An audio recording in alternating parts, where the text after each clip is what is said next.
All right, guys, welcome back to the Deep Dig of Sports Pod. I'm your host, Drew, with my other host right here next to me. What's up? It's D. Nice to see you again. Go ahead and hit that like button. Go ahead and subscribe. It really does help us out.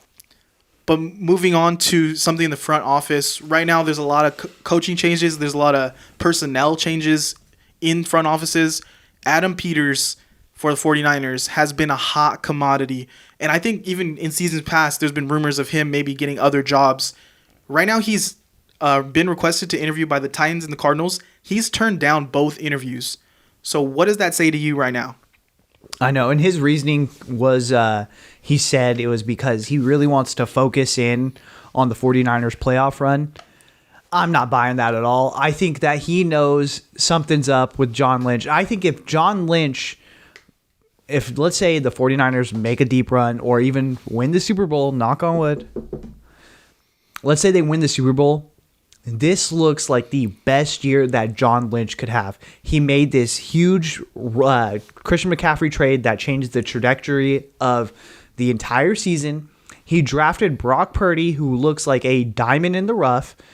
If I'm John Lynch, I'm like, hey, let's pack up everything and I'm going out on top.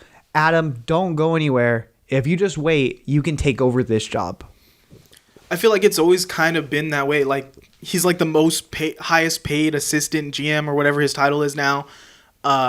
They've wanted really bad to keep him around because I think he has kind of been the architect in this build, and John Lynch has been more the face, if that's fair to say. Adam Peters is the brain, John Lynch the face and the motivation. Like, I'm not taking anything away from John Lynch. He does at the end of the day have to make those calls, and he's put his job on the line for this McCaffrey trade, the Jimmy situation. Like, it's all panned out.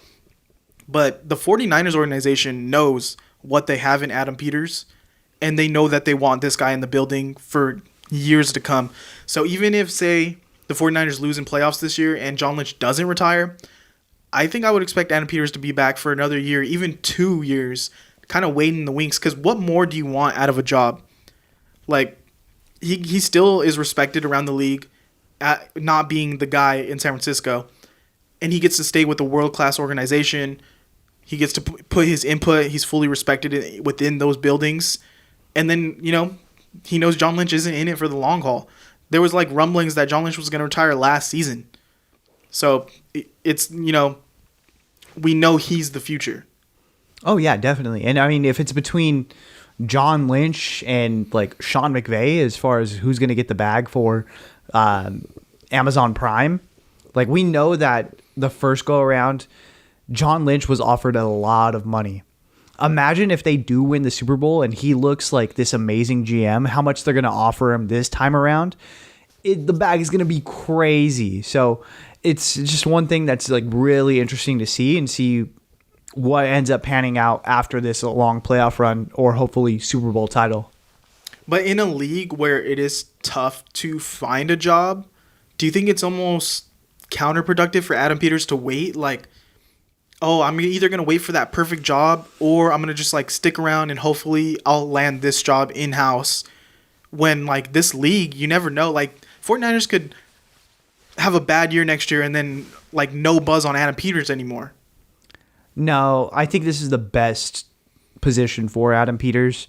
If he were to jump at, let's say, the Cardinals job or even the Titans job, it's one of those things where now you are the guy, but it's almost like he's getting buried like a backup quarterback.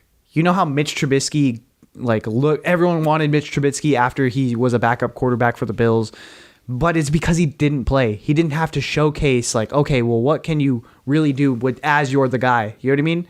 But then he steps back into the role at the Steelers and everyone realizes oh yeah, Mitch Trubisky kind of sucks. Let's go ahead and not do this. Same thing with Adam Peters. He can be the prize or the diamond in the rough, kind of hidden and if I get a shot at Adam Peters, that'd be awesome. But he doesn't have to be that guy. He doesn't have to make a bunch of choices. He doesn't have to go to the Titans and try to figure out what they're going to do at quarterback. He doesn't have to go to the Cardinals and have to deal with Kyler Murray. He can just stay in a good position and keep winning football games. Yeah, I mean, hopefully we just keep him around and he continues to help us build.